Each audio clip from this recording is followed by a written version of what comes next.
চাকরি প্রার্থীরা যখন প্রাথমিক বিদ্যালয়ে শিক্ষক হিসাবে চাকরি করতে যান তখন সেখানে 11,000 টাকা বেসিক দিয়ে শুরু করেন বর্তমান প্রেক্ষাপটে।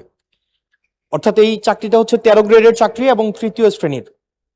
একজন যখন সেকেন্ডারি এডুকেশনে চাকরি করতে যান তখন বেসিক বেতন পান 16,000 টাকা। এটা 10ম গ্রেডের এবং দ্বিতীয় শ্রেণীর চাকরি। আমাদের দেশের প্রাথমিক শিক্ষা এবং মাধ্যমিক শিক্ষা এই দুইটা হচ্ছে ফিডার ইনস্টিটিউশন। আমরা যদি ভালো শিক্ষার্থী ফিডার ইনস্টিটিউশন থেকে আমরা টারশিয়ারিতে পাঠাতে পারি তাহলে সেখানে একটা রিসার্চ বেসড আমরা একটা আউটকাম পাবো। মাননীয় প্রধানমন্ত্রীর কাছে আমার প্রশ্ন, বর্তমান বাস্তবতায় 11,000 টাকা বেসিক এবং 16,000 টাকা বেসিক দিয়ে এই আসলে শিক্ষক হতে আগ্রহ নিয়ে এসে এখানে আসলে দিন শেষে সার্ভাইভ করা খুব কঠিন হয়ে যায়।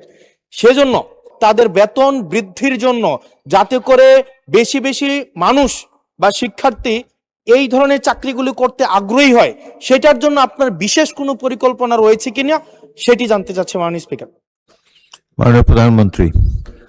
মাননীয় স্পিকার, আপনাকে ধন্যবাদ এবং জনাব হাসনাত আপনাকেও ধন্যবাদ আপনার প্রশ্নের জন্য। আপনি নিশ্চয়ই খেয়াল করেছেন এই বাজেট সেশনে আপনি উপস্থিত ছিলেন এবং আমার এই প্রথম প্রশ্ন যেটা ছিল মূল প্রশ্ন সেখানে আমি বলেছি যে এই বাজেটে টোটাল জিডিপি 2% আমরা শিক্ষার জন্য রেখেছি এবং শুধু তাই নয়, আমাদের যেটি পরিকল্পনা আছে আমরা পরিকল্পনা মতন যদি আগাতে পারি ইনশাল্লাহ আমরা শিক্ষা খাতে বাজেট 5 বছর শেষে 5% নিয়ে যেতে চাই। এবং অবশ্যই এগুলো আমরা যখন দেখেছি স্বৈরাচারের সময় শুধু বিল্ডিং হয়েছে কিন্তু হিউম্যান রিসোর্সের কোনো উন্নতি হয় নাই। আমি আপনার সাথে সম্পূর্ণ একমত যে আমরা যদি আমাদের প্রাইমারি এবং সেকেন্ডারি এই শিক্ষকদেরকে যদি আমরা সঠিকভাবে ট্রেনিং দিতে না পারি, কিন্তু শুধু ট্রেনিং না, ট্রেনিং এর সাথে তাদেরকে তাদের সম্মানীয় যদি বৃদ্ধি করতে না পারি তাহলে অবশ্যই আমরা প্রত্যাশা করি না যে তারা ভালো কিছু ডেলিভার করতে পারবেন।